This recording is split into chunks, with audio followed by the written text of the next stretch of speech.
because so many of the things we talk about are more or less on the obscure side, it could well be a reasonable question to ask the origin of these various doctrines, particularly those relating to a period in the prehistory of the earth, about which science has very little to offer, and most formal theologies have but at best symbolical accounts. The doctrines with which we are concerned are very old. They have been traditionally received by ancient peoples, apparently out of some strange night of consciousness within themselves. We have to realize that man bears locked within his own being the complete story of himself. How we are going to release that story into objectivity is part of the future evolution of the race. But that man in himself has memories, has strange stirrings, dreamlike, out of the past we know. For at the root of every conscious and objective culture there is legend, lore, myth, strange beliefs, which nevertheless have endured and have contributed broad patterns of concepts to our modern ways of life.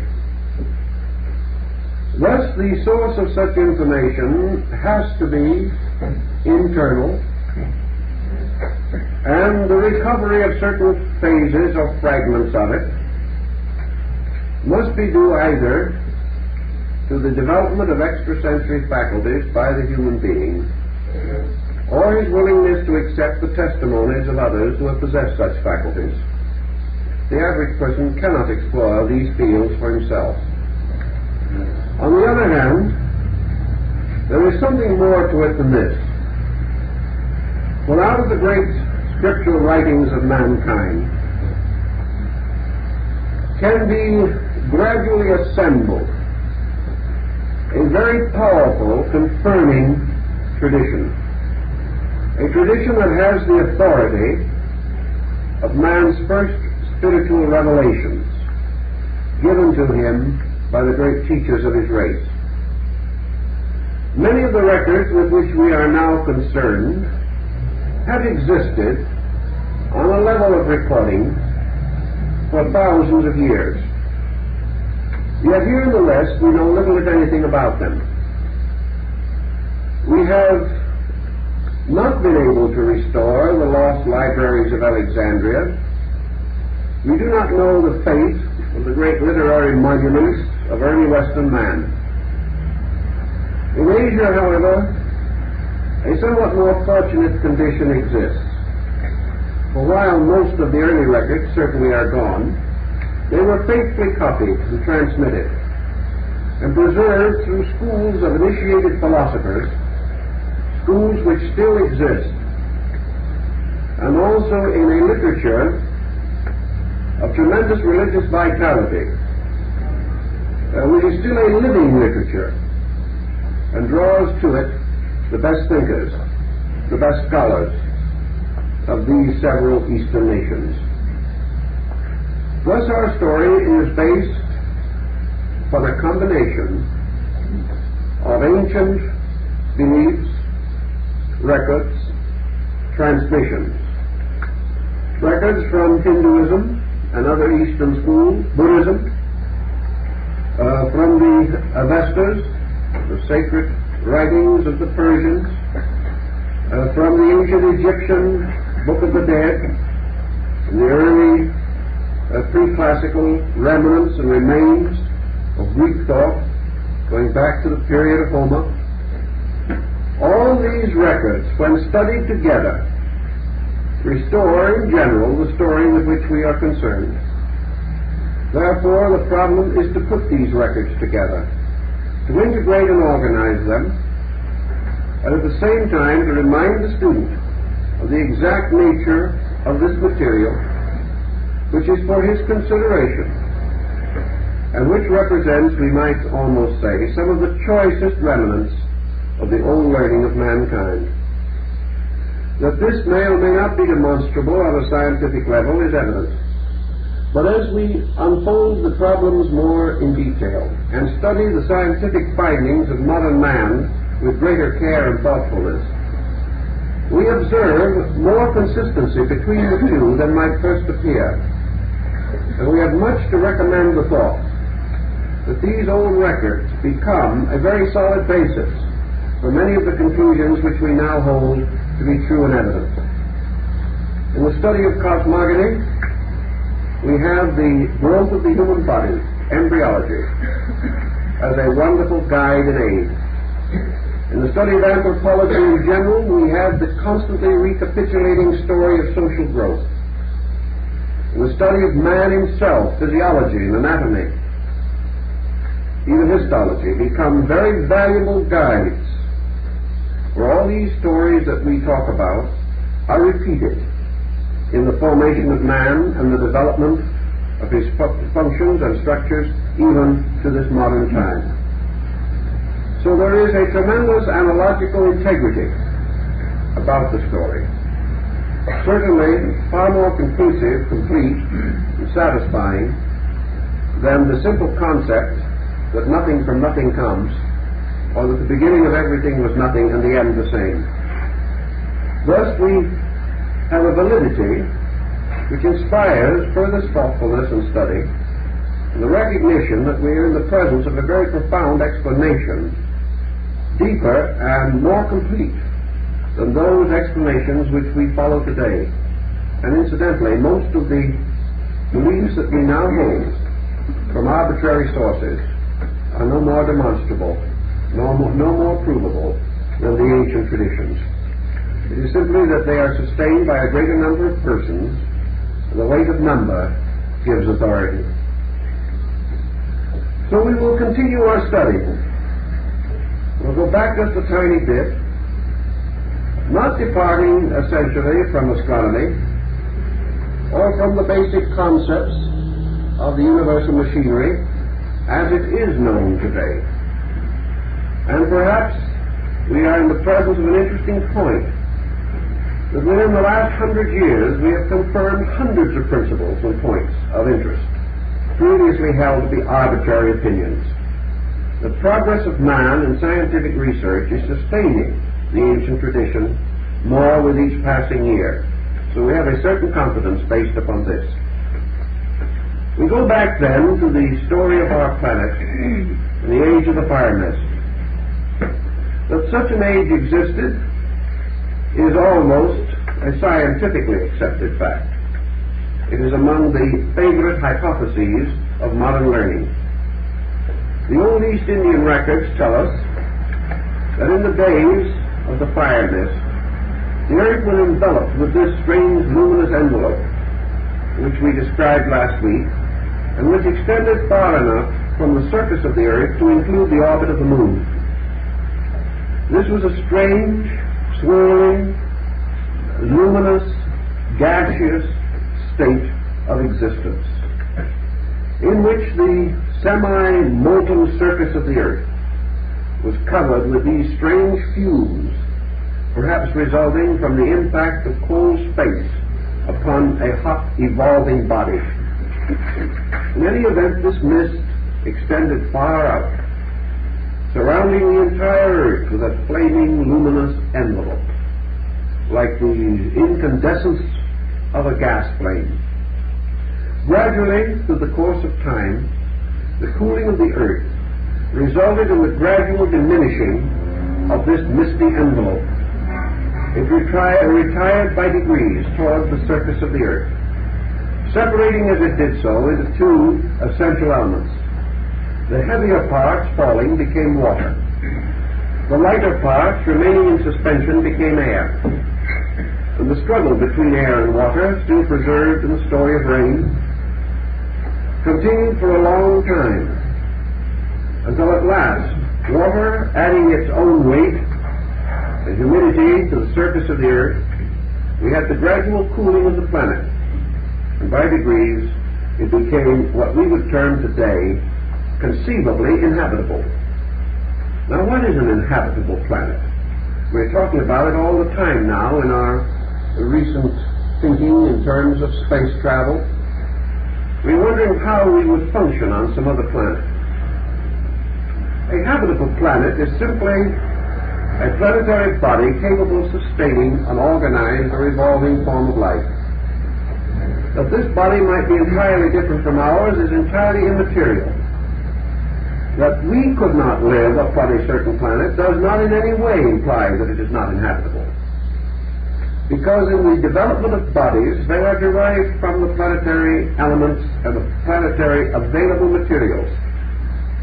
And bodies must therefore always be compatible with the general body which they inhabit.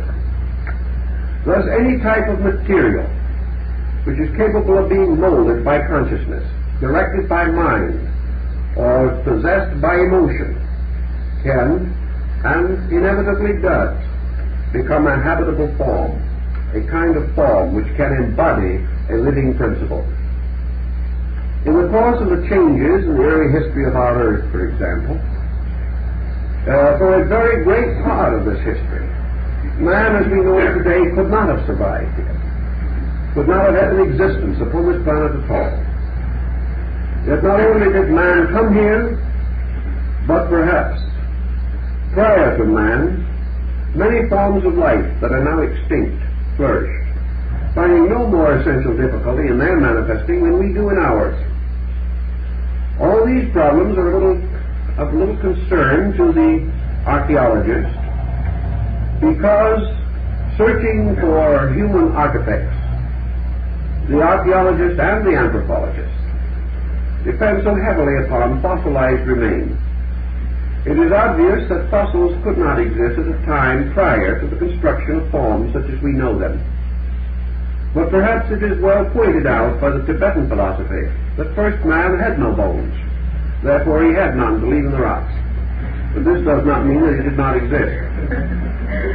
This does not mean that a kind of life could have cultured and flourished and developed a great civilization without leaving any artifacts such as we know it. If they did not have these kinds of bodies, they would not need these kinds of houses. They would not dig holes in the sides of hills. They would not sharpen the tooth of the great cave bear. They would not have created stone implements, nor molded primitive pottery and other artifacts.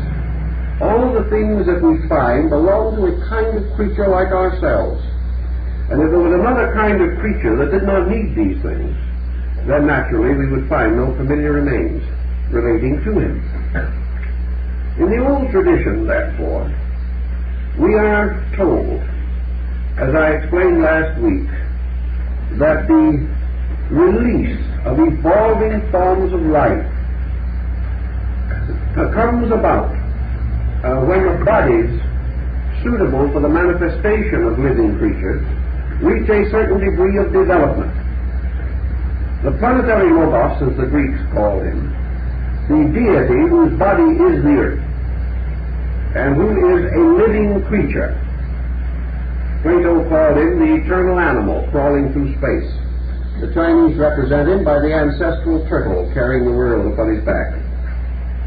That this earth is therefore alive, that all life evolves from within and not merely is imposed upon the outside of things.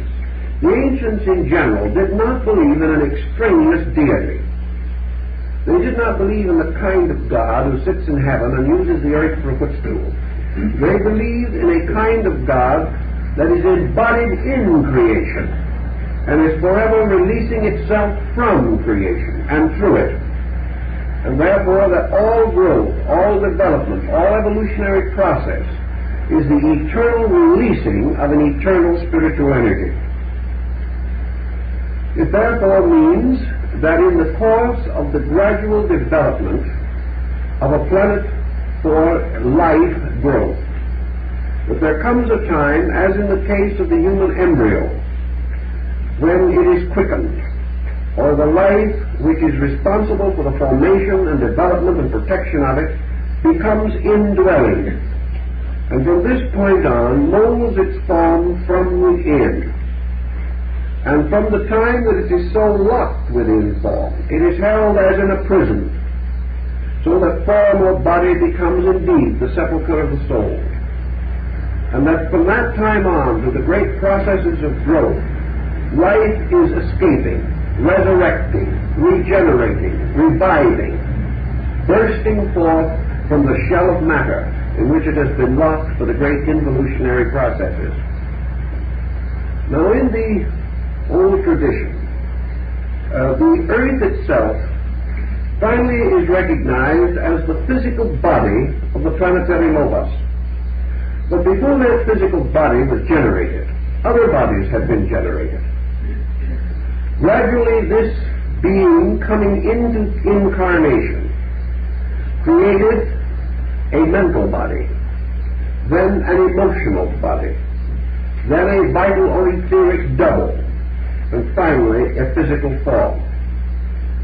Whenever a body is released into manifestation by the generating power of a creating principle, and these bodies were released within the consciousness of the deity by what the Easterner calls will and yoga, generation by the power of the will, not generation as we know it. Whenever a body comes into existence, we have what our various Orientalists term a plane coming into manifestation. A plane is an area of manifestation, usually the vehicle of a superior being. And in this plane, when it is created, life is released. Thus, when the mental body of the power of the planetary spirit was finally integrated into an organized structure, invisible but very real, a host of beings asleep in the mind of that deity and waiting for a mental world in which to live. When that body reached a certain degree of maturity, these beings came into existence, or into manifestation, inhabited that mental body, and became the natural citizens of a world invisible to us, but no more intangible to them than the physical world is to our type of creation. Being properly adjusted by vehicle and instrument to their own world, they lived in it. Not as we live naturally, but in perfect comfort so far as their ability to function was concerned. So out of the mind of deity, of the planetary deity, forming the mental body of the earth, were born the sons of wisdom and the sons of night, or the lords of wisdom and the lords of darkness. These creations were invisible to us, but form part of the great order of hierarchies, even referred to in the New Testament. When gradually the emotional body of the planetary being reached its maturity, another order of lives was released into manifestation. And this order of lives developed upon what we call the plane of the astral life. And they had their proper organization, civilization, and culture just as we had. And when the etheric or vital body of the planetary logos was fashioned, another order, called the order of the lunar ancestors, came into manifestation. These represent to us what Paul calls, in ascending order, angels, archangels, and principalities. And as far as our earth is concerned, man is therefore one step lower in this great pattern. But when the physical body of the earth came into manifestation and passed through its preliminary unfolding stages over periods of millions, hundreds of millions of years, it finally became habitable and tenable. And at that time, the sleeping souls, which we call humanity, were brought into manifestation as the fourth great creation. They then began their gradual process, in which they are still engaged, the process of mastering the environment in which they are placed, and learning to function adequately within it, to release the spiritual potential within themselves and ultimately graduate from it. Thus, in the descending order of things, in the invisible worlds around the visible planet, in the rings which we mentioned the other night, the concatenated spheres with the physical earth in the center, gradually these orders, or hierarchs, came into manifestation and began to brood over or meditate upon the surface of the earth. These beings never did actually take upon themselves physical forms as we know them, but they became the guardians, protectors, leaders of the flocks of souls that were later to take upon themselves physical embodiment. Records, legends, myths, fables relating to these things are found everywhere, where angels and archangels, or devas and spirits are recorded in the ancient classical writings. We've never understood very much about these celestial beings. For many hundreds of years we've assumed that an angel was a certain kind of being, a sort of Western Union messenger service between spiritual and material worlds. We know actually that what we call angels are really a light wave just as much as we are. That this light wave is invisible to us, perhaps equivalent to the description given by Socrates when he said that with his inner perception or vision he perceived that there were races living along the shores of the air as men live along the shores of the sea. Thus the world is full of life and full of beings and full of peoples, full of creatures growing. And to each of these orders their own world probably is the only one that seems real, and all the others seem strangely unreal. But this very space around us is filled with souls, growing and unfolding within their own orders of life. And within the last 25 years, our study of space dimensions is beginning to open to us the possibility that sometime we may be able, mentally and perhaps actually, physically, crossing these space boundaries, by which things in the same place remain unknown to each other because of space or vibratory interval, which can perhaps be discovered in the more recondite dimensions of time and space and the reaction of these two factors upon each other. In any event, we see gradually this mysterious hierarchy or order of life moving downward into manifestation. And we find then at the beginning of the so-called embodiment of earth creatures, the gradual beginning of man, support for the old esoteric doctrine that man was the first of creations as far as the physical planet is concerned, that he was actually older than the animals, older than plants, and actually older than minerals. We wonder how he could be older than minerals and plants, or how could he live here? That is because when those periods of evolution were in process, man did not live upon the earth, but in the subtle atmosphere surrounding it, the atmosphere which was gradually condensing. And he had vehicles far more subtle than anything we have today, and yet he existed. So we begin now to estimate in what way we can this drifting of human souls out of the will of God, out of will and yoga, the deity releasing orders of life from itself. And as the proper bodies are fashioned, these forms of life coming into manifestation. Now let's pause and think about this for a moment in terms of something less fantastic, because we are more familiar with it, but actually less fantastic only because we think we are familiar. We know the human being begins as a monocellular organism in the process of prenatal development. We know also that this original cell, the cell which is the original unit of man, is never lost. That this cell does not break up to form cell fission or the multiplication structure. That all this fission takes place within this cell, and that which was the original cell becomes ultimately the epidermis, or outer surface of the body. And cell and structure continually multiplies within this.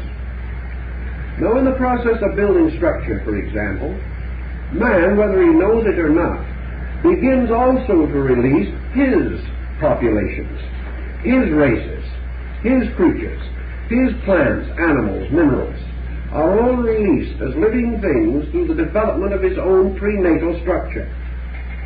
because all the cells in his body, all the minute structures, which must not ultimately become essential to his security, the very living things which make up bone and muscle and nerve, all of these are orders of living creatures that come into manifestation as his own prenatal development permits. Order after order of cell structures are brought out of the everywhere into the here. They have slept in the period between incarnations, but they have slept within the structure, the psychic structure of man himself, and have invisibly been carried like the mysterious creatures carried over the deluge of Noah in the fabled story of the ark. Thus man, growing, is forever bringing forth orders of life. When growth begins at the 5th, 6th, 7th year, orders of life are suddenly multiplied like races. At around the 14th year, orders of life of another kind are released, carrying with them powerful animal or emotional impulses and structures. Again, at maturity, other orders of life are released. And these orders of life are then said to have entered into incarnation and to have become like races or waves of life, citizens of the human body, which ultimately is made up of more living things than the population of the earth. In fact, it is probable that if we tried to count all the living things within man, we would come out with a sum that it would exceed all the human, animal, and plant organisms on earth, all growing out of man, all developing and unfolding, coming into incarnation. Man himself is totally unaware of this procedure. Yet these various lives coming into manifestation also must have general directives beyond themselves. Bone structure, muscle structure, nerve structure, the separate cells are not completely self-directive. They may be able to maintain their own brief destiny, coming into life and out of life again maybe in a few seconds, in the tiny cycle of rebirth which they know. But to each of these orders there must be directives. So we have centers around which this growth proceeds. And a cross-section of the bone looks very much like a solar system. The cross-section of structure reveals organization, and it also reveals that at each of the levels of these populations there are what the Greeks or the ancient Assyrians called kings, emperors, princes. There are governors of all these different processes. For over each of these groups of cells is a still older and wiser cell, and over these in turn still others, until cell organization follows the solar system, passing from a planet to a solar system, to a cosmic system, to a universal chain, and so on and on and on. Thus, it is not inconceivable to realize that the great embryo of Earth produced life in exactly the same way. We are saying nothing that cannot be in general traced and repeated in our own processes of growth. It is simply a kind of extension of biology into anthropology and cosmogony. So with this brief thought of defense, we can proceed with our original supposition. Namely that at the beginning, when the fire mist was still heavy, when the gradual cooling of the earth had scarcely advanced to a marked degree, what we call human beings today, or the ultimate type of life which was to become human, was first seen, sensed, or known, had there been anyone to see it, as shadows, mysterious shadow-like distortions of this misty field. These shadows were comparatively shapeless, perhaps roughly small clouds. They were somewhat more dense than the fire mist, but they were able to exist in it because they in no way greatly differed from it. They were derived from its very structures, and they gradually crystallized or precipitated with it, so that with the passing of millions of years, as these mists began to settle and began to slowly divide into water and air, these shadows remaining with the watery element descended into that condition in which science believes man originated. Science believing in its famous and traditional charts and graphs that man originally came out of water.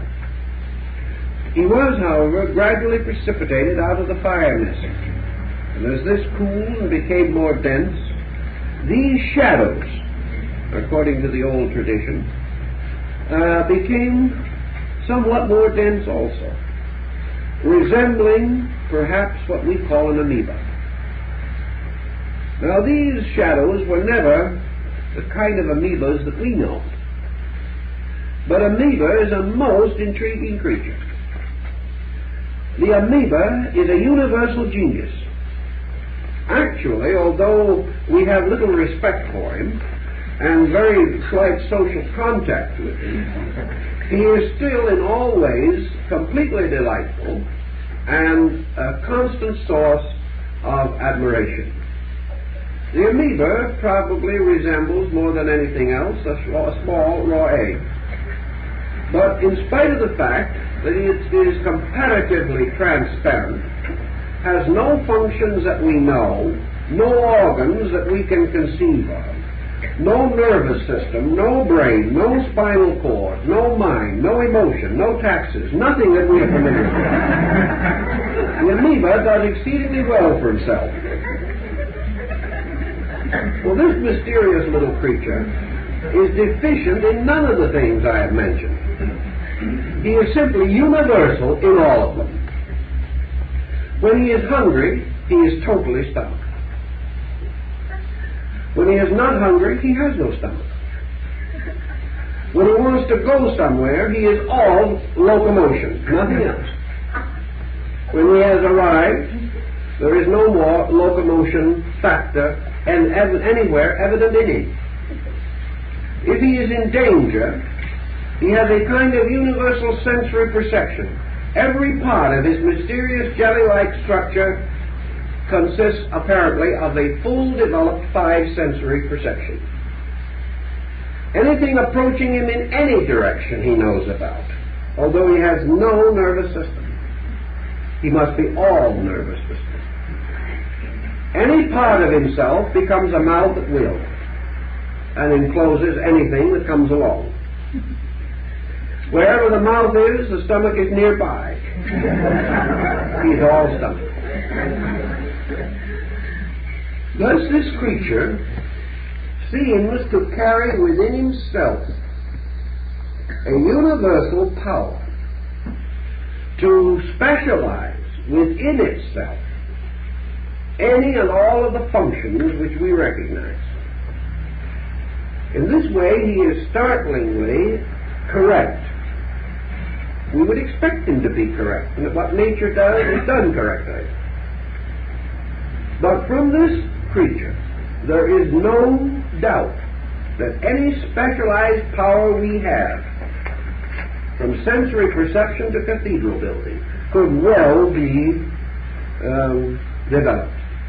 He is a total potential, first expressing this totality in a total impulse to survive, working with a subtle substance which responds so inevitably to the superphysical part of the being that most of the links, binds, and ties which we know are not even necessary.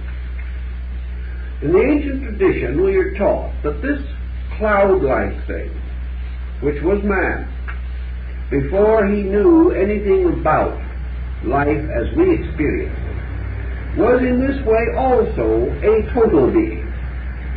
And that in the evolution of man, this amoeba never died, never ceased to exist, never broke up, never divided, but that all growth, like in the growth of the cell, took place within it.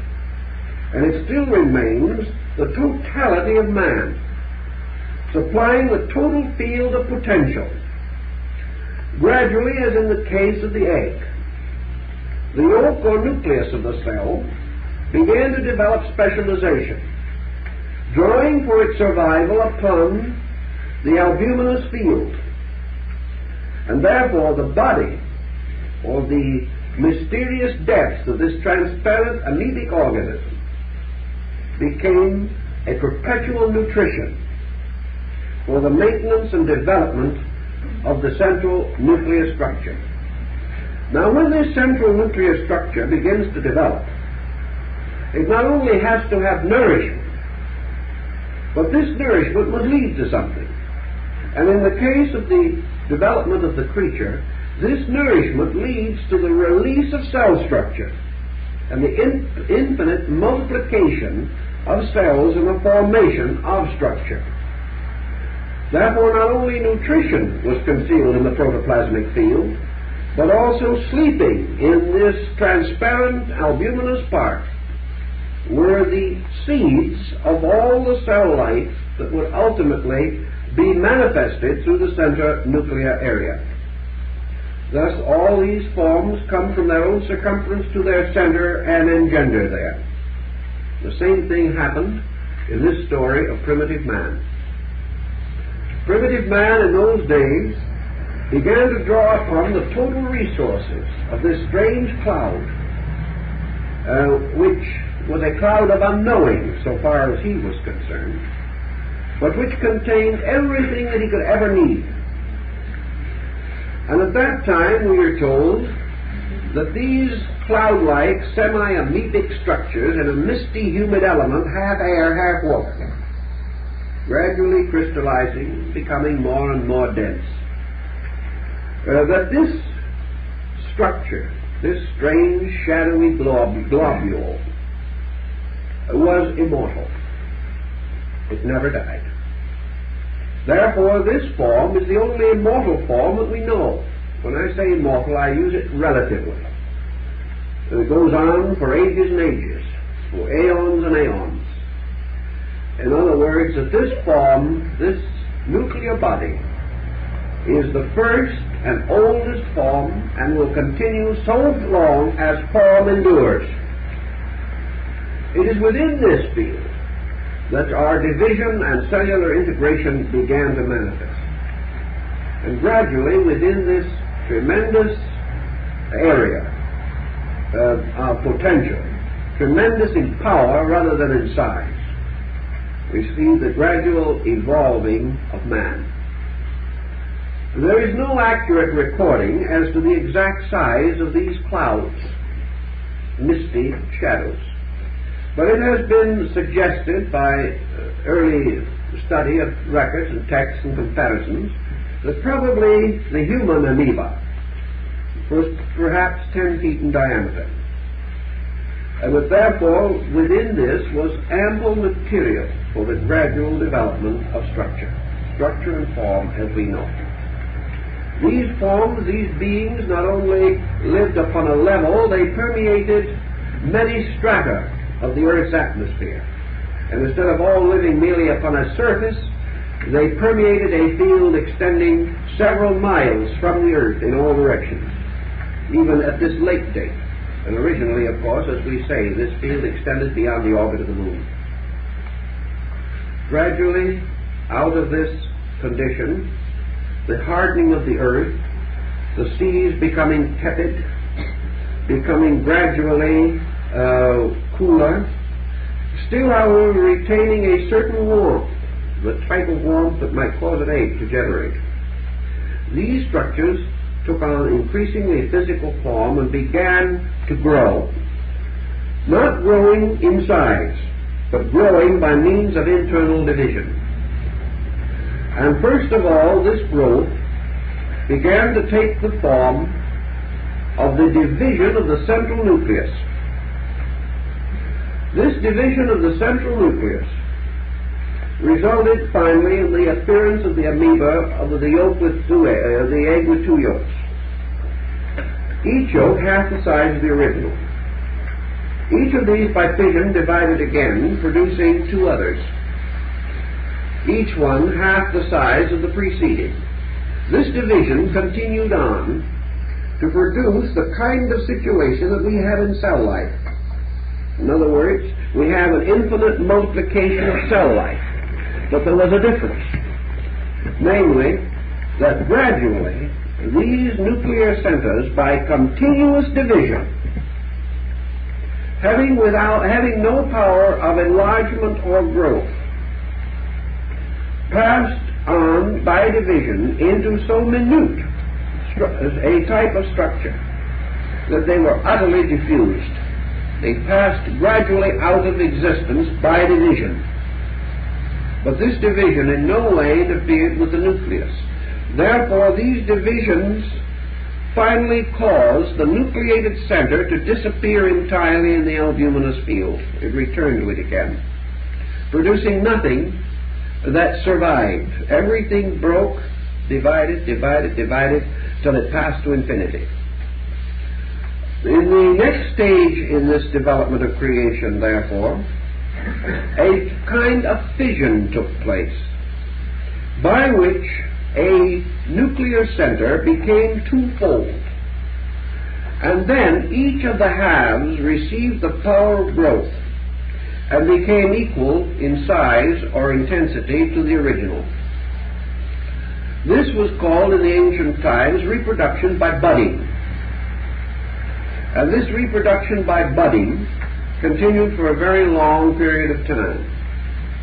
Later, this reproduction was extended by what are called birth through spores and through pores. Live forms were actually exuded from various parts of the amoebic surface, any part of which became in its own turn a womb and gave birth. All of this goes into the very early struggle of life to achieve what we call integration. These processes, we are told, ran riot until one after the other they exhausted themselves, as though someone in a laboratory was experimenting with various laws.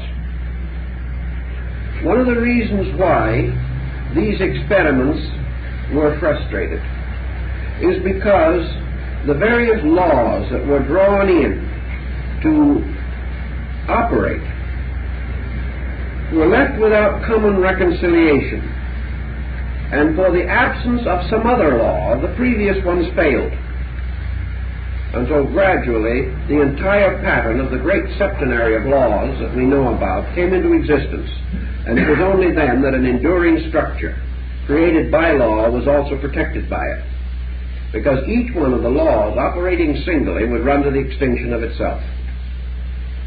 Only through their common union could these laws produce permanent generations. All this happened during what we call the Polarian period.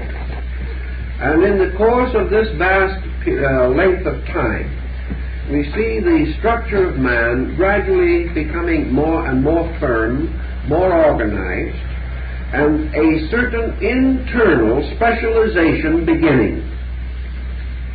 This first specialization was the establishment of sensitivity around a core which was later to become the cranial or brain center. This sensitivity was originally in the center of the organism.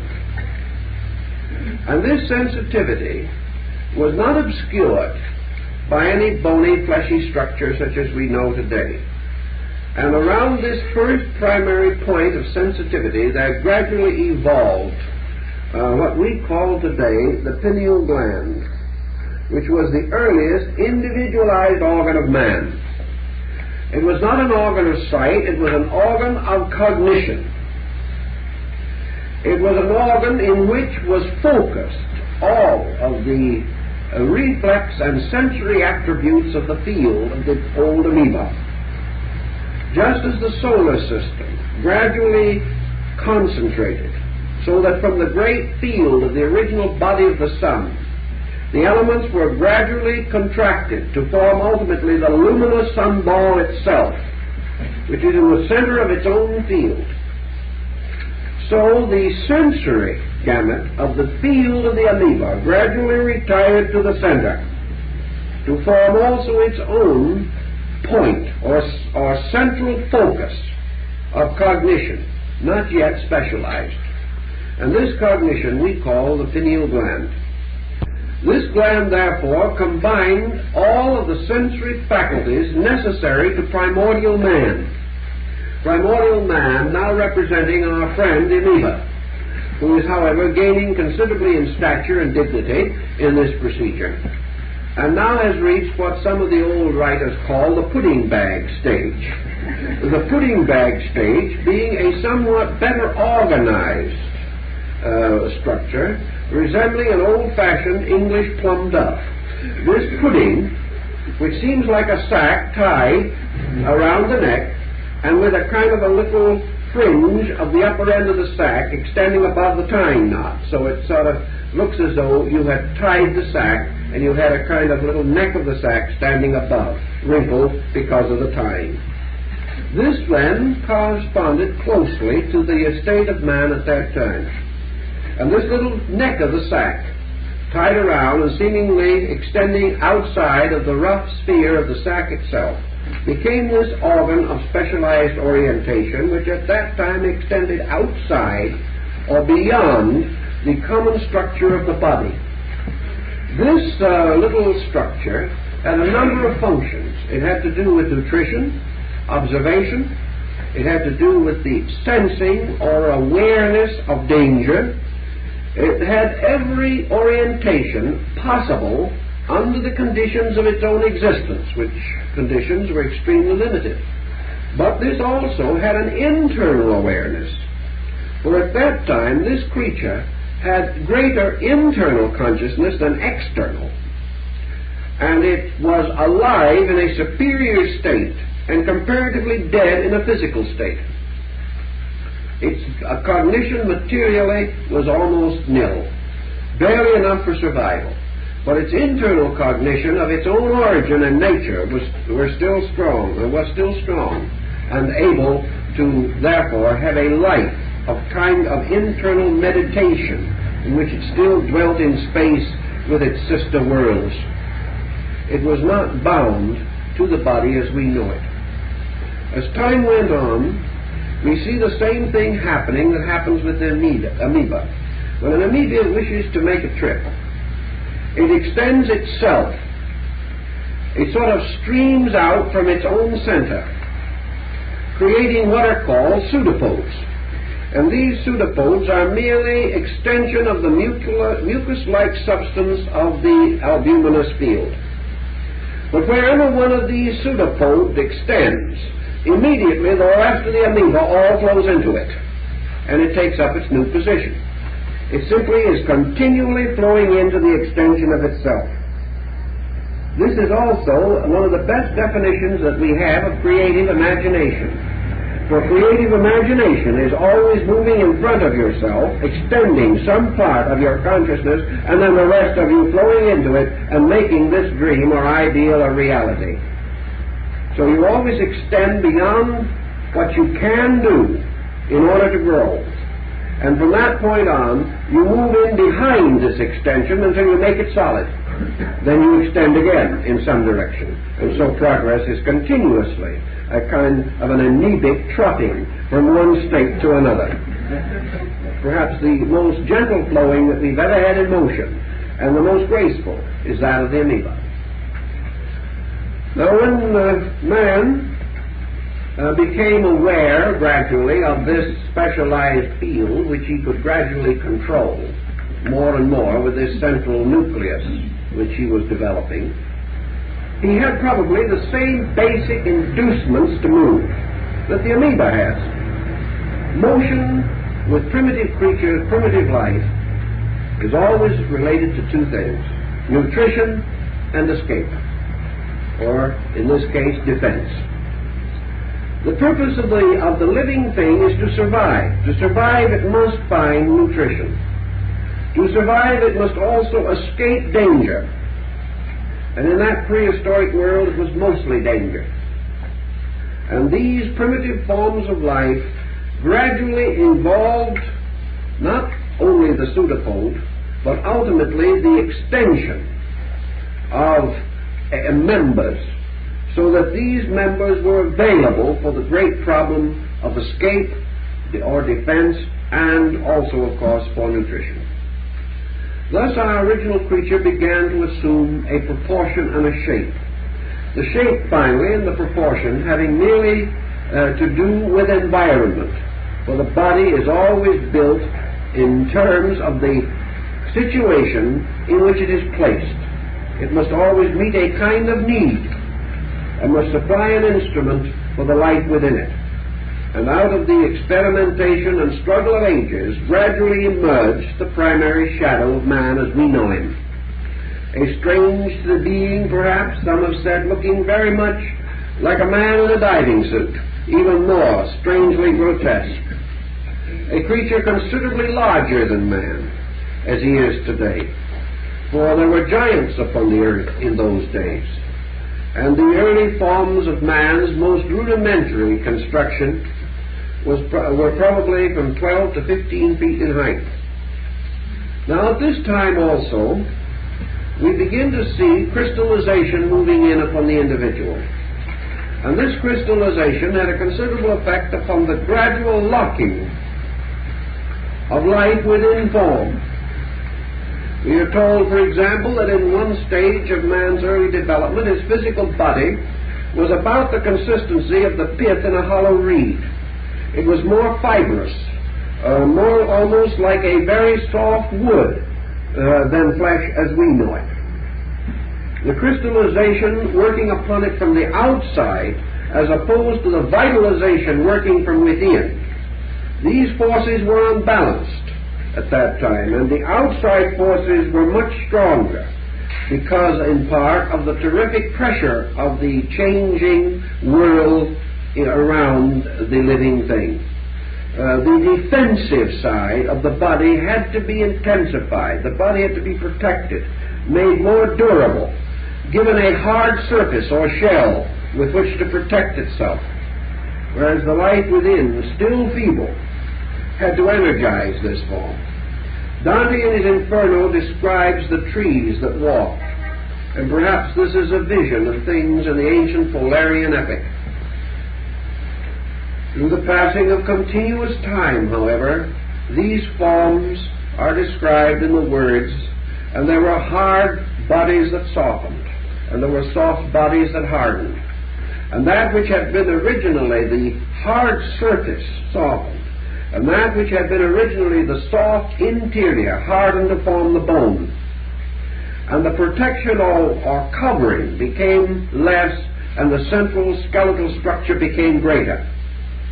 In all these processes also, the need for the specialization of sensory perceptions intensified, until by degrees man began to gain the instruments and organizations that he has today. We know, for example, that his eyes began within the brain, and only after a great period of time moved inevitably to the surface.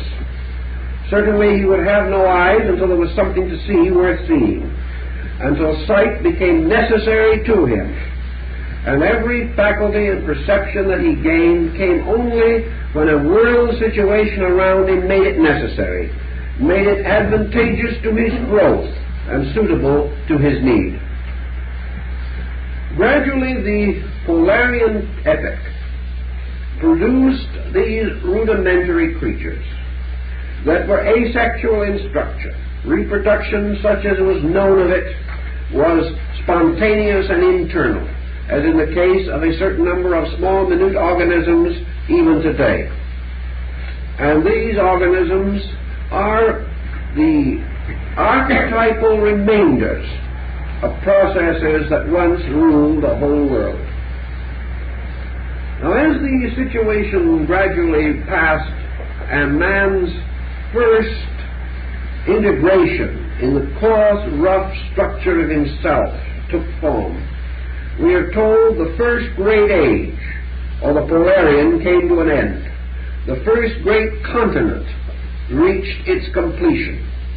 And these strange ribs that had shot down from the polar cap and had become land areas within molten and hot fields, either with these gases or with hot water, with volcanic vents keeping it constantly agitated, that this first primitive prehistoric world gradually ceased, or we would say was absorbed into the next great epoch, which is referred to as the Hyperborean. Now, the Hyperborean, as I told you, is a term used by the Greeks to represent the land which is above the winds, or the land where the terrible ice and snow never come. Thus, the Hyperborean world, in a certain mysterious way, was a paradise. It was a land of great beauty, a land in which everything was strangely wonderful. It was not a paradise such as we know it, but it was a gradually developing world of clemency in a previous inclement sphere. The great tides of air and fire, the great motions and combustions were slowly ceasing, and out of this came a broad, quiet world. And in this broad, quiet world, the problems of survival began to change. From the immediate need to devote every resource to physical continuance, there came the secondary stage, in which hazards were reduced. And as a result of that, the motions of growth changed their objective purposes. From survival came, therefore, the new incentive, orientation. And these primitive forms of life began to have a kind of strange pre-human leisure, a situation in which it was no longer necessary for them to struggle to protect themselves against the terrible combustions of nature. Their problem now was to orient themselves and find a wonderful pastoral world, a world for their own growth. They were given a respite in which to consolidate progress. And in this long respite period, we find the gradual sensitizing, perfecting of the great structural form of man. We find him increasing in development. We find him becoming more like what we know.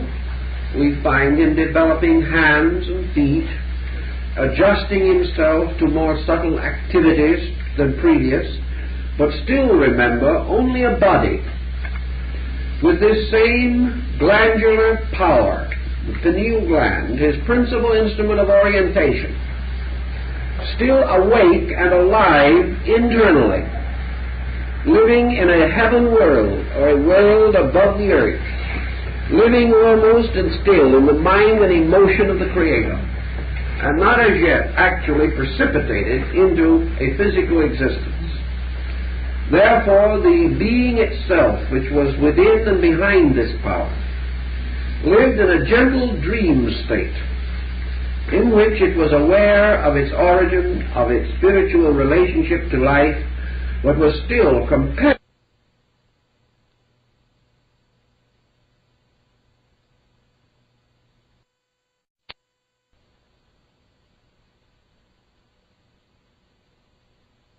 race. Actually, he was referred to as a species. He was a type. His spiritual entity within him was not called an ego, it was called a monad. It represented an entirely different, diffuse, subjective kind of life. And this continued on into the Lemurian world, a vast distribution of land which centered primarily in the area where we now call Southern Asia, Australia, and across southwardly to the Western Hemisphere as far as certain areas of South America. This tremendous area produced the gradual integration of man. Still, however, his life strangely linked to his internal. Now, in the beginning of the Lemurian world, something else happened. The thing that I want to point out in connection with the development of the human body in the prenatal epoch, namely that organization set in. Organization set in this sense of the word, that man gradually evolving was approaching the time in which his central consciousness focus was going to be shifted from the internal universe, where he was still oriented, to the external universe, where he was not oriented. In other words, in a strange way, he was going to come into birth. And when he came into birth, the inner eye was going to be darkened. The eye of the Dhamma was closed. The eye of the gods was darkened. And when this was to occur, the human being would be sightless. Because up to that time, the physical eyes had not sufficiently developed. More than sightless, however, the human being was going to be in a perpetual night as far as consciousness was concerned. This newly half-fashioned brain, more primitive than anything we know today, could not possibly carry the conscious experience of himself. He therefore would become a kind of animal, less than an animal as we know him today, a creature wandering around, capable of a kind of motion, capable of a measure of pain and misery, capable of all kinds of reactions to environment, and yet incapable as yet of self-administration. And it was then, according to the ancient tradition, that during this period, that the parental power moved in the form of the great mystery schools. The mystery schools being derived principally, according to the ancient tradition, from the hierarchies of the planet Venus. And these mystery schools moved in the parental capacity. They were to be the fathers and mothers of the sleeping race. They would have to supply from the outside the power of the shepherd king. They would have to become the leaders and directors of this new human race or kind, until this race was capable of administering its own destiny. So according to the old Ayan records, it was at this time that the great mountain of Meru became the home of the gods. And it was at this time also that the great heart center of Shambhala was set up. And the mind and heart that was necessary to man was supplied by these orders of adepts, who became the ancient ones, the strange messengers of the gods who came from other worlds. And it is said that when the lords of Venus, as lords of wisdom, did bring their message and their presence to the earth, that they also brought from their own planet something for the service of man, and had left it with him to remain a mystery which he has never been able to explain, and that is the mystery of wheat, which is supposed to have originated on Venus and has become the bread of life. So the ancient principles, or the ancient protectors, the lords of Venus, were termed as some the lords of the shining face, and they were the guardians of the children of the sun and moon, and they were the leaders and ancestors of the great rishis, sages and saints who became the teachers of mankind. Gradually the human race, the human structure was moving towards further integration. And in the fourth subdivision of the 7 parts of the Lemurian cycle, the scales tipped and the species became a race. And this occurrence was the result of a series of factors precipitated by nature, by the great laws of inevitable growth, under the direction and under the administration of the great schools that had been founded to protect and maintain this process. 2 things occurred that were of the greatest importance. One was the establishment of man's present upright carriage, by means of which he tuned his spinal cord into the vertical energy moving from the earth, and also the descending ray of the sun. The second was the differentiation of sex and the end of the androgynous being that reproduced itself. By the differentiation of sexual polarity, nature brought into action one of its great laws, the law of polarity, which we will discuss when the time comes. And by means of this, the great magnetic field, which was behind the physical body of man, broke and formed what we would say a broken letter 8, or number 8. The circle divided, and one half of the generating circle was turned upward to energize the brain. Thus each individual had a polarized brain and a polarized reproduction process. And these processes were balanced in the heart, to which the two extremities were the polar extensions. The individual, therefore, became psychologically male-female through brain polarization, and physically male-female through the polarization of the generative power. The poles were the opposite in the two sexes. Therefore, in both the brain and on the material level, both were required to establish equilibrium. The brain, however, began to develop a rather peculiar situation. The brain early indicated the rise of an androgynous structure within itself. This becomes part of a future evolutionary pattern that is not yet complete, and was represented by the male-female halves or hemispheres of the brain with their two generative organs, the pineal gland, pituitary body. Here we had the beginning of the entire integration of psychic alchemy or psychic chemistry within man. But in the Lemurian period, this division took place. Eve was taken from the side of Adam, so to say, and we had the rise of creatures as we know them.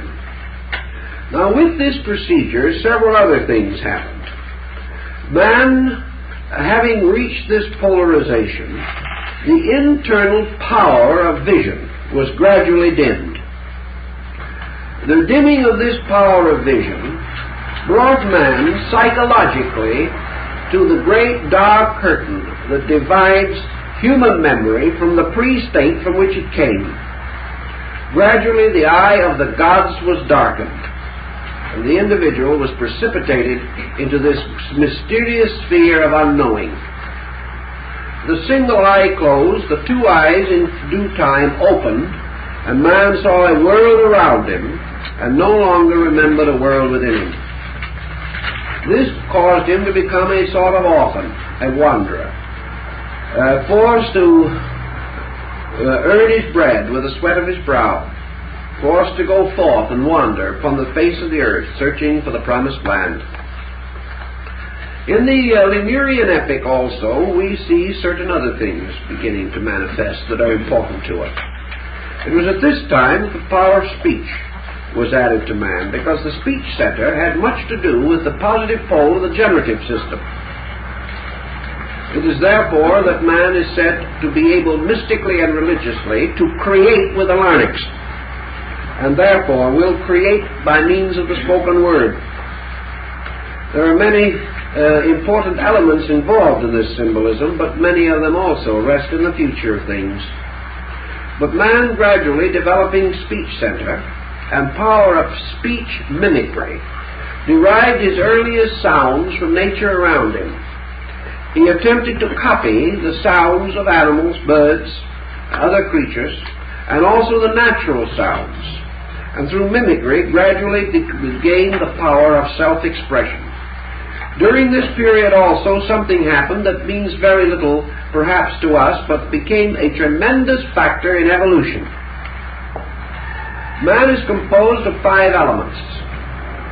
4, and a mysterious 5th element, which is called Akasha in Asia, and Azoth by Paracelsus. The 4 elements are represented by the fingers on the hand. The mysterious 5th element is represented by the thumb.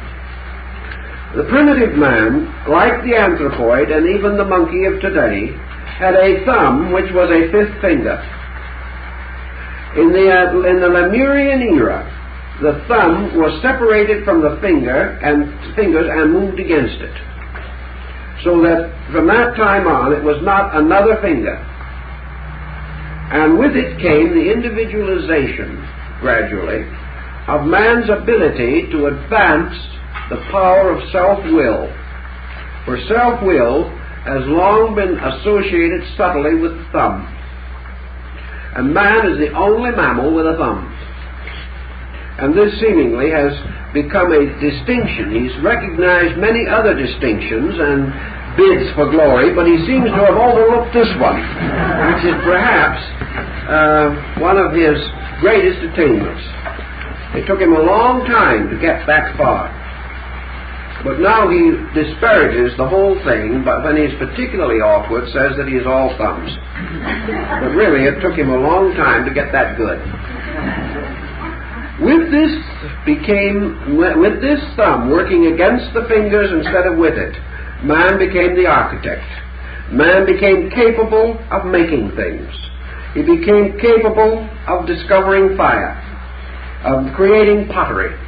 He became capable of making crude instruments, of holding the primitive hatchet, of doing various things which the animal could not do. And by his thumb, he had gradually attained victory over the rest of creation around him. This happened in this period also. And gradually, during the Lemurian epoch, particularly the last three divisions of it, we see the emergence of the world we know. It was pretty crude at that time, rather primitive, perhaps very much like some ideal geological landscape of the ancient world as we restore it, where all the plants looked like asparagus and all the animals were 30 or 40 feet high. But this was the primitive world, the world in which man first gained a consciousness of his own existence. It was here that he began to think as a human being, awaking by degrees only from this strange dream and losing with it the dream of the heavens and the invisible spheres of which he had come. Here now it was necessary for him to bear his kind in pain. Here it was necessary for him to defend his young. Here he became suddenly a responsible being in nature. And it took him a long time to achieve all these ends.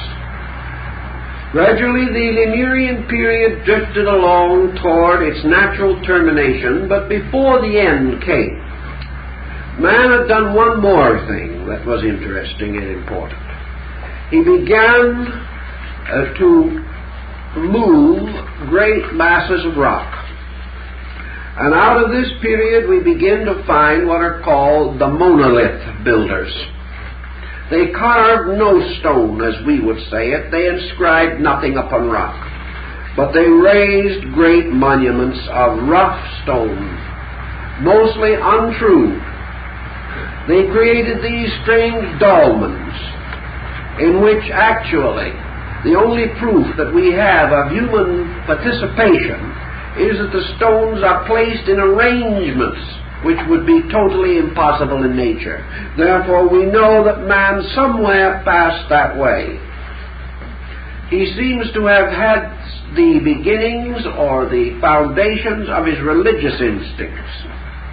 And most of these very ancient remains were apparently monuments to the strange gods he worshipped. Now in this period also, he was under the leadership of these progenitor leaders who came to him. And these progenitor leaders did not come to the Lemurian man as some strange, wonderful sage descending with a long white beard from a mountain. These lords of Venus actually took upon themselves the bodies of the Lemurian people and worked through them, so that they were apparently their own kind. But they were the ones who were different. The ones primitive man still records, that of a tribe or a group, one or two would have a strangely internal neurotic kind of life, to become the medicine priest, the Holy One. When they took on these forms, the lords of Venus were no longer internally conscious of their own destiny, but became involved in this tremendous motion of society. Now also in this period of the Lemuria, this division took place in these hierarchs. Some of those that were wise, called the sons of wisdom, took upon themselves the bodies, the daughters of men, and came and dwelt with them. And these became the ones who contributed the tremendous impulse to the development of brain power and the psychic life of the internal man. In other words, they intensified it through mingling with humanity and bestowing through reproduction their own power upon this primitive form and hastening its growth. Another group refused to perform this, remained the virgin Kumara, the ones who would not be born.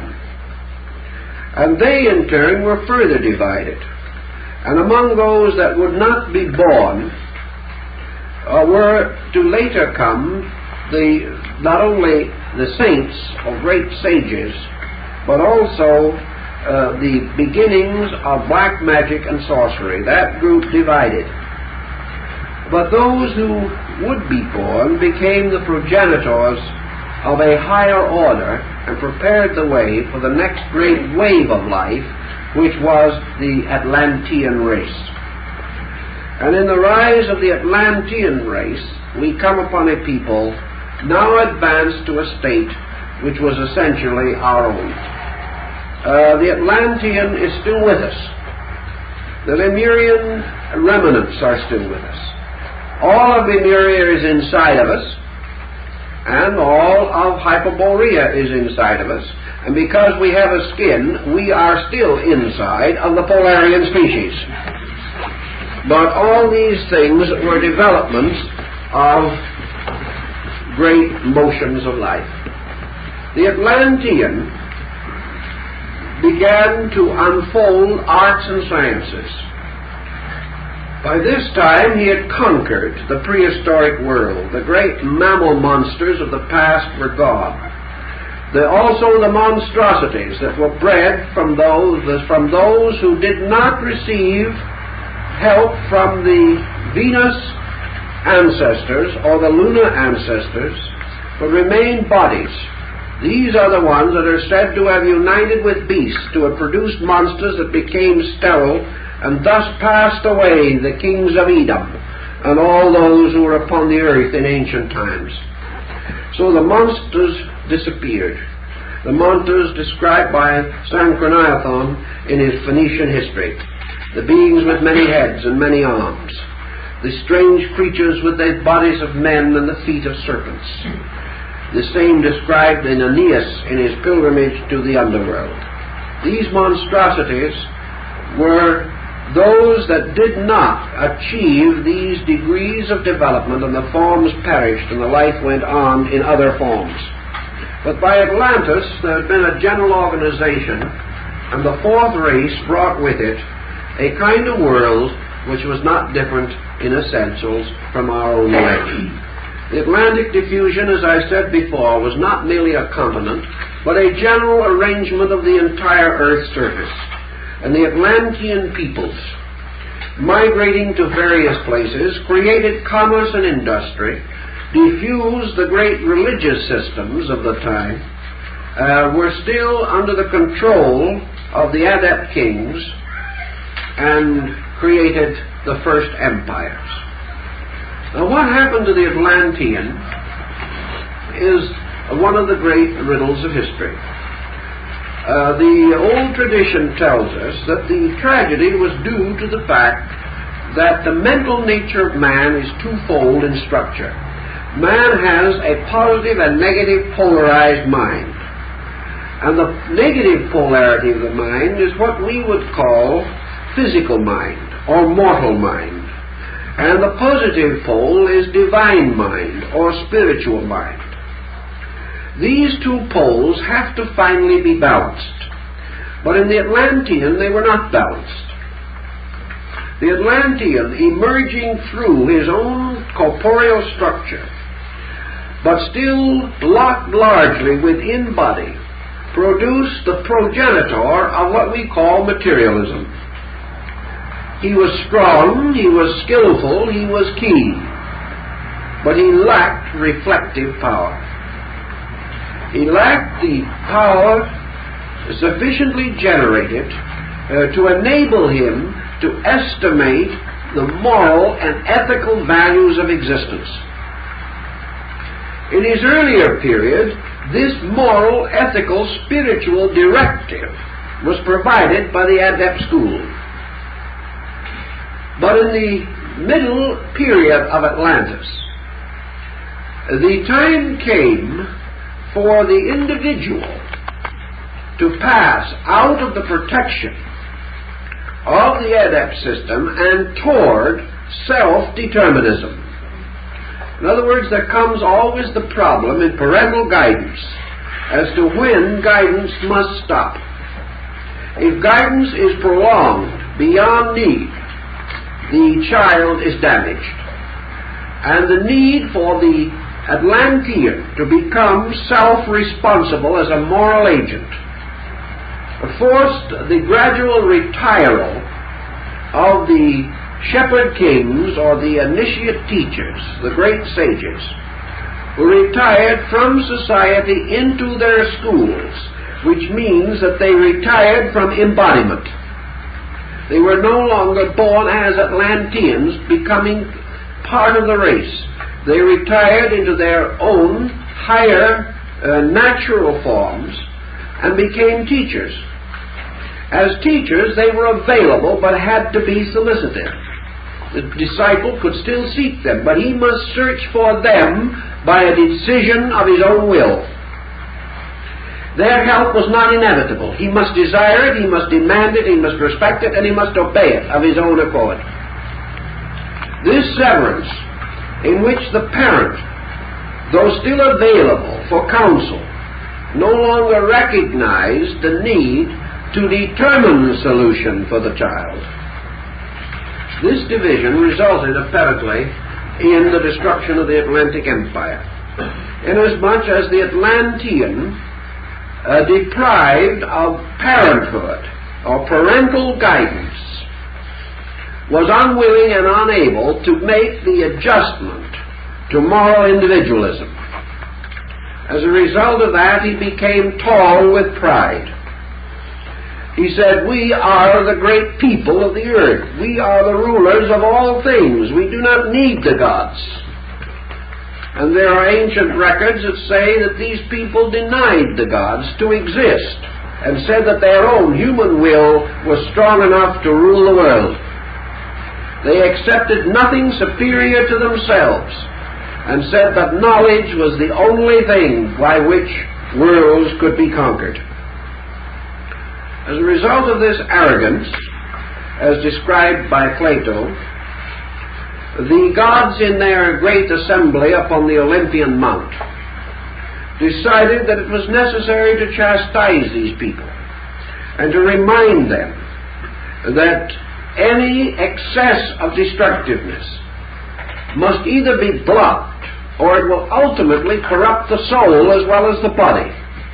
And so to preserve the souls of these beings from the tyranny of knowledge and from magical arts and from the spells and incantations of the Dugpas, the entire continent was destroyed. But before it was destroyed, the teachers selected from it all who were not themselves corrupt, led them out of the Posidonian Isle, and through a long and circuitous route brought them ultimately to Asia.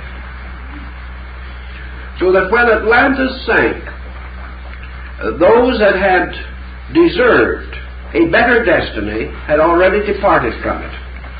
Those who did not deserve a better destiny were held in suspension for rebirth in a new order of life where their experiences would enable them to reorient. Out of the collapse and rubble of the Atlantean world and particularly out of this order of life that have made the pilgrimage from the site of the ancient Posidonian culture all the way to the vast Trans-Himavad of Central Asia. From this, the nucleus of the next or the fifth race began to develop. The race which the Hindu particularly calls the Arya, or the selected, the chosen, the destined, and which we have involved in our term the Aryan race. Now the Aryan race is said to have been under the leadership of a great teacher, or a great being, who was called the Manu. And the institutes of Manu were given by him, presumably through his sages and scholars, for the preservation, direction, and guidance of his people. From himself he produced 7 sages, who were the 7 sons of light, and one of these also gave to the world the great teachings of the Puranic literature, which describes the origin and development of these people. And one by one, the great rishis or sages, like Vyasa, revealed the law. The Vedic writings were also given, and in the course of time, the will of the Manu was impressed upon the entire culture of his world. Now it is said that after the great migrations and the long and difficult troubles that were attendant upon the formation of the race, there is an ancient legend that the Aryan race, as we know it, began with 25 families, which alone have survived the numerous vicissitudes which were involved in this tremendous migration, and also in the tremendous culturing process that nature was attempting in this womb of races high in the mysterious land of Gobi. In any event, the Manu, or the leader, became not only the father of the race, its teacher and its progenitor, but he bestowed upon it, as was always the case with races, bestowed upon it the seed of its own survival. And the race lives because of the generative power of the Manu, who set in motion the line of descent and made the race fertile rather than sterile. The Manu also, the great leader of the race, has been absorbed into the race itself and is part of its internal structure and will emerge only when the race is complete. Now this race, starting its tremendous migration, broke into a number of sub-races, for each race has 7 sub-races, and each species, prior to the individualization of a race in the earlier period, had 7 subspecies. The Lemurian was unique. It had 3 species, 3 sub-races, and a link between them, which was a combination or joining of species and race, or the tipping of one into the other. The Atlantean had 7 sub-races, and the Aryan has 7 sub-races. Now, of the 7 sub-races of the Aryan, the first, of course, was the father-mother race, the total body of the Arya. This total body of the Arya is embodied, personified, and represented psychologically by the great archetypal symbol of the Manu, who is the race. The race, therefore, becomes his children, his progenitors, and the division or individualization of himself through the race. It is also the Manu, or the power of the race, that must ultimately be restored or resurrected through the restoration of the race. In the perpetuation of the species, 14 divisions of Manus are established. 7 arising at the beginning of sub-races and 7 at the ends of sub-races. And these 14 together represent the great legal structure or extensions or differentiations of the one leader or the one teacher himself. They are the witnesses or manifestations of his power. Up to this time, there have been 5 of the sub-races of the Aryan race that have appeared. The first was generally is termed the Arya constructively, and represents the great Indic race stream, rising in northern Asia and flowing down through this great valley of the Indus, through the Indo-Gangetic plains, finally moving southward. The second race, or the second sub-race of the Aryans, was the Aryan Semite. And the Aryan Semite, differing from the Atlantean Semite, moved into what we call Syria and the Holy Land, and became a distinct race. The Syrian, the Lebanese, the Arab, and the Palestinian Jew are all Aryans, because they belong to the second great branch of the Aryan people. The third great branch was the Iranian, which moved into Persia and all that vast area at that time. The fourth division was the Celtic, which moved all the way across, producing the Greco-Latin civilization and finding a strange and mysterious abode in Ireland. The fifth was the so-called Anglo-Saxon Teuton, which is essentially the racial group to which most of the modern Western people belong, although the division is quite confusing. But these 5 migrations or divisions of the great Aryan race have led us to our present state. Now, let us go back for a moment and consider this racial structure from a little different position, and that is try to visualize a diagrammatic presentation of it. Each one of the processes of creativity which we recognize is orderly in nature, and each one of the species that preceded man and each of the races that followed his individualization are part of a geometrical pattern that unfolds with perfectly sequential growth structure. From the second species of the Polarian total species, from the second subspecies of the Polarian, the second race, or the second species, the Hyperborean, was created. After its creation, a differentiation took place. The old, or Polarian epoch, continued to its natural end, but the German seed of the second species came from the archetype of the second stage of the first species, because this represented one major step in growth.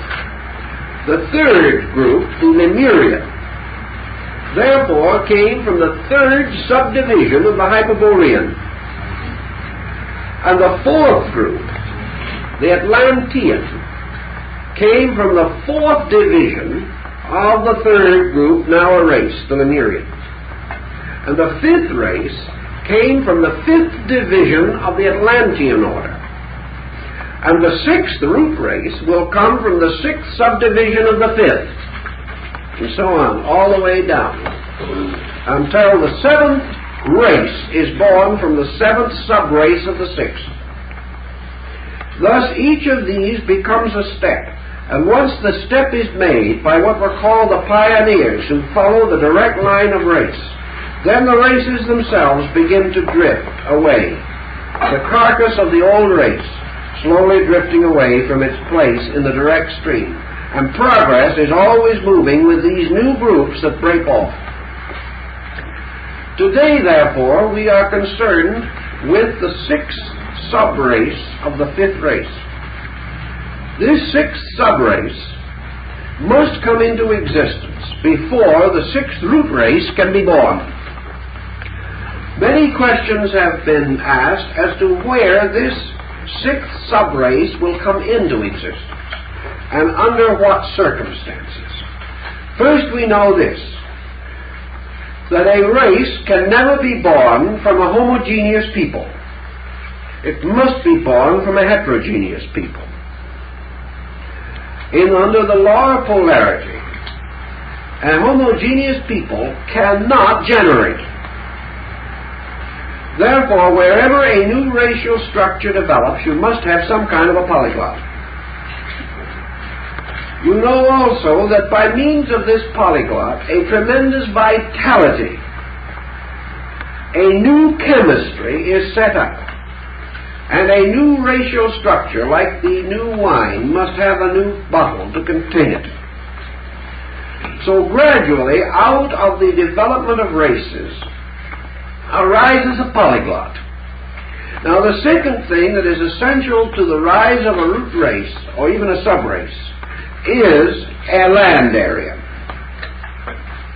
They will never come into existence in a small region, in an island, or in some isolated area.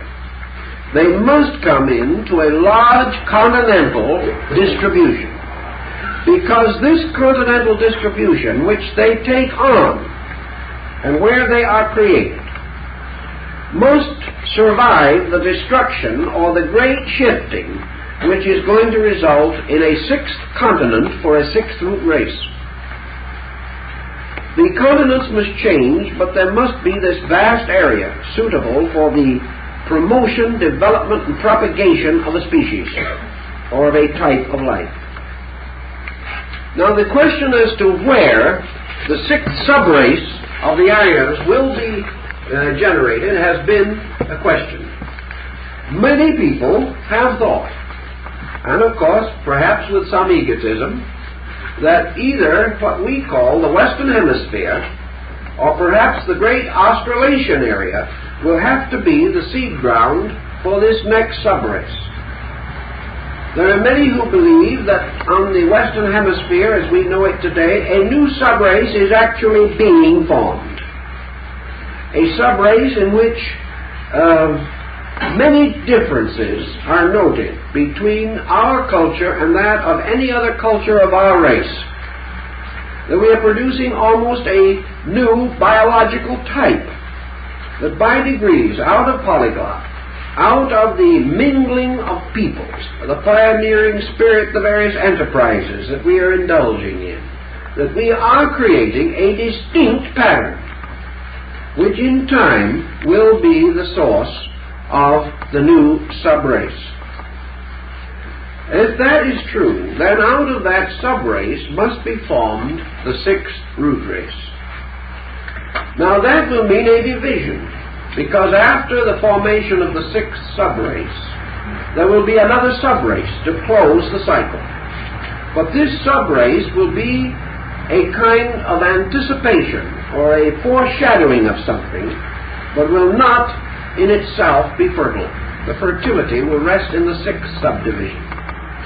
And this sixth subdivision, if it produces and does fulfill, will give us the sixth root race. Therefore, the sixth root race must be formed to a measure or to a degree somewhere in the great area where the sixth subrace of our race functions. And the sixth root race, we are told in the old writings, will have certain changes in it, by which gradually, through modification, the individual will have abilities or values which we do not have. One of the anticipated processes, which is to be noted in the sixth subrace of the fifth race, the one we are somewhere close to, is the gradual unfoldment of the extrasensory perception gamut. The sixth subrace will gradually gain possession of the extrasensory band. Now, this extrasensory band, as we know it, is only a magnetic psychic band. But when this reaches its culmination in the birth of the sixth root race, this will mean clairvoyance on the psychic or emotional level of life. It will mean that man will have an internal perception. That the sixth root race, therefore, will be a race which is the first that we will ever know that cannot have a secret. Now, if you do not think that will change the course of history, just wait and see. that the entire sixth race will have apperceptive or intuitive, inevitable, and infallible knowledge. It will mean a total change in everything that we know. Everything, even transportation, housing, communication, cannot escape this. This one thing alone will change the total structure of our culture, and change it in the most inevitable way, because it is changed by the individual from within himself, his new relationships. The second important thing will be the increase and rapid development of the autonomic nervous system, what we call, or used to call, the sympathetic nerve ganglia, or the soul ganglia. This means that there will be a gradual restoration of the androgyne state of the first primitive creation. And with the rise of the psychic ganglia within the individual, almost all processes of the body will come under the conscious will of the individual. His heartbeat will be by his own will. Also, by means of this development of the sympathetic ganglia, his control of such things as sickness and death will be very much greater than anything that we know today. In compensation for that, however, his sight will be restricted, because the process is again under development then, by means of which internal vision will be thrust upon him. We wonder how man can be torn away from materialism. Nothing can do it as quickly as astigmatism. The moment the outer life of man ceases to be focused within his sight perception, the entire structure that he knows will begin to disappear, because he will develop then corresponding internal inducements. This does not mean that man will become blind, but that the thing will happen which has been more or less threatening for a long time, namely that man will develop increasingly what we call nearsightedness. And this nearsightedness will carry with it a magnifying or microscopic quality. Man will begin to perceive forms of life that he previously did not know to exist. And the combination of the extension of his extrasensory gamut with the development of microscopic sight and the voluntary control of processes of growth, assimilation, and even to a great degree of death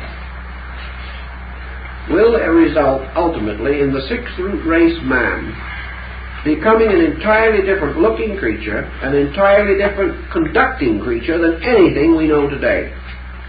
Yet he will retain in general what we term his human proportions.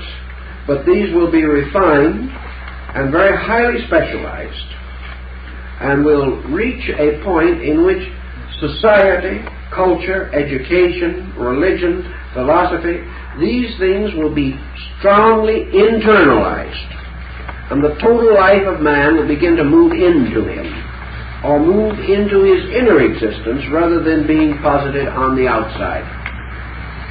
His greatest environment will be his own internal.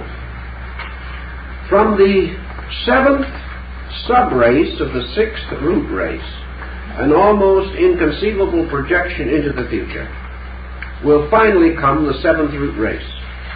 And we are told that this race, like the first, will originate in the Trans-Himavad of Central Asia.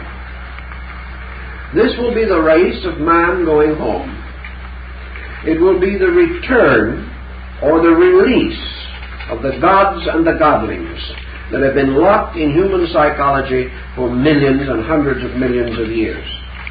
The seventh race, therefore, represents the production of a race which in the Indian mind might be represented by Shiva the mendicant, seated on the top of the great mountains of the north.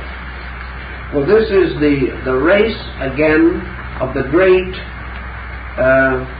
sacrificer, of the great mendicant. For in the seventh race, the meditational or internal life of man will take over. In the seventh race, man will live, think, function by the perfection of those faculties which we now associate with yoga. Man will attain the normal function of Raja Yoga. In that period also, the internal mental extrasensory perception will be completed, and he will be completely adjusted to the phenomena of internal and eternal universal thought. As the mendicant, he will then have completed and concluded his objective wanderings in time and space, and we will find him again retiring into the conscious meditation, drawing into himself and back into his own consciousness by degrees every form of life, thought, and emotion which he has externalized in the evolutionary processes. Then, having attained finally complete union, having absorbed all the races within him back into himself again, he will approach the rest, or the pralaya, the sleep between orders of life.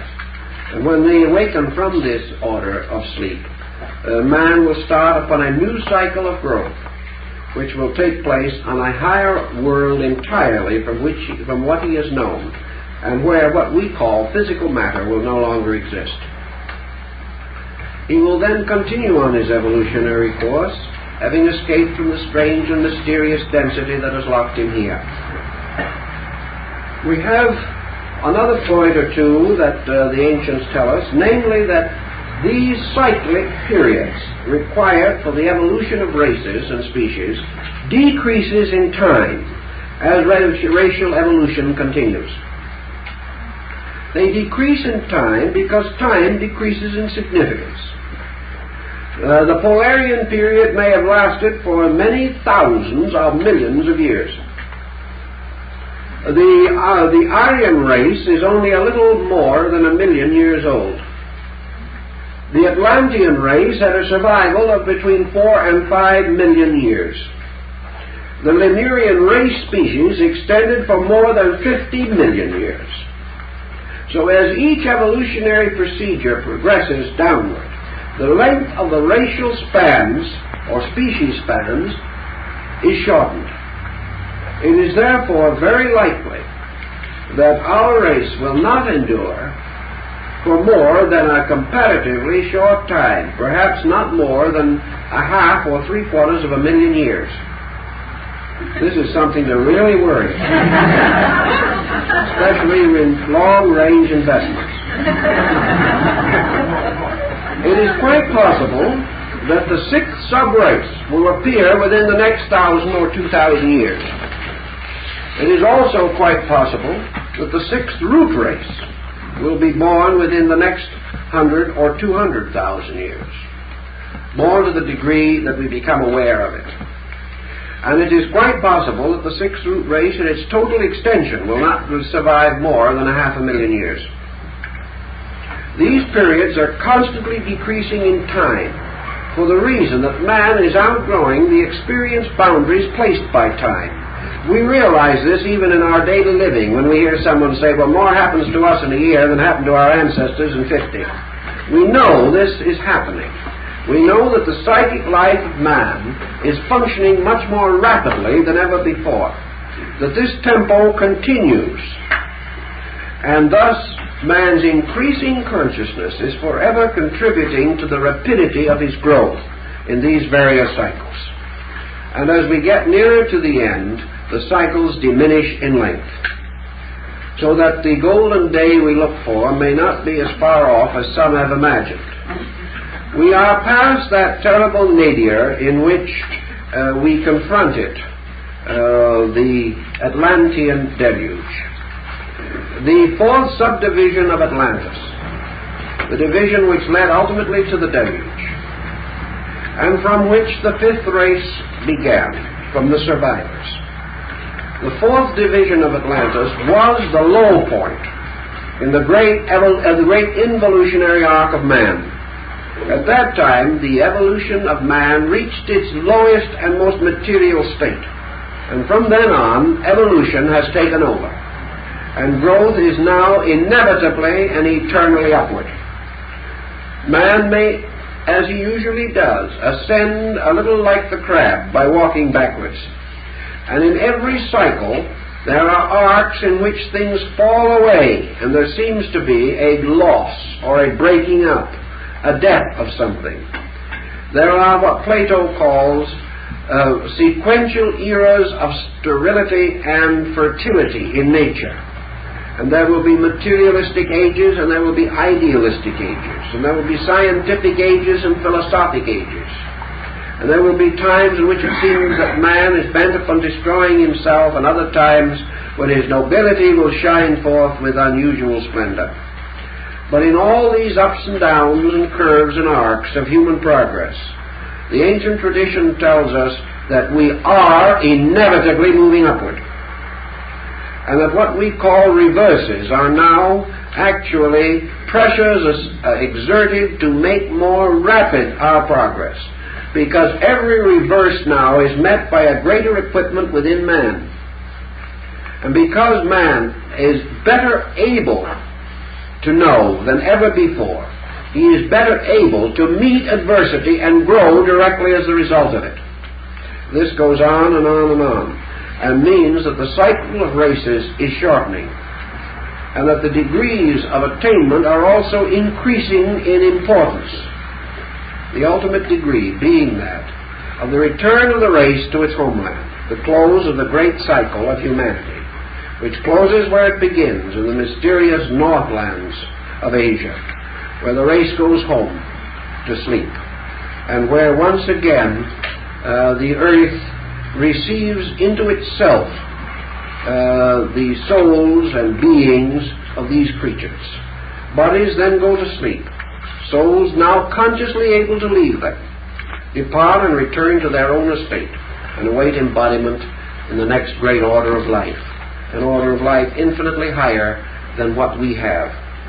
The first war was fought by the Atlanteans. The last war, it is said, will be fought before the end of the fifth root race, and that in the sixth and seventh war will be unknown. And with all these changes, we know that the only way in which darkness and ignorance and death can become unknown is because the experience of man penetrates them. They can never be exiled, they can never be legislated out of existence. But when physiological, biological, and psychological changes in man make these things impossible, then the individual, feeling no frustration upon his natural life, chooses to follow the growth of the talents and abilities which he can no longer deny.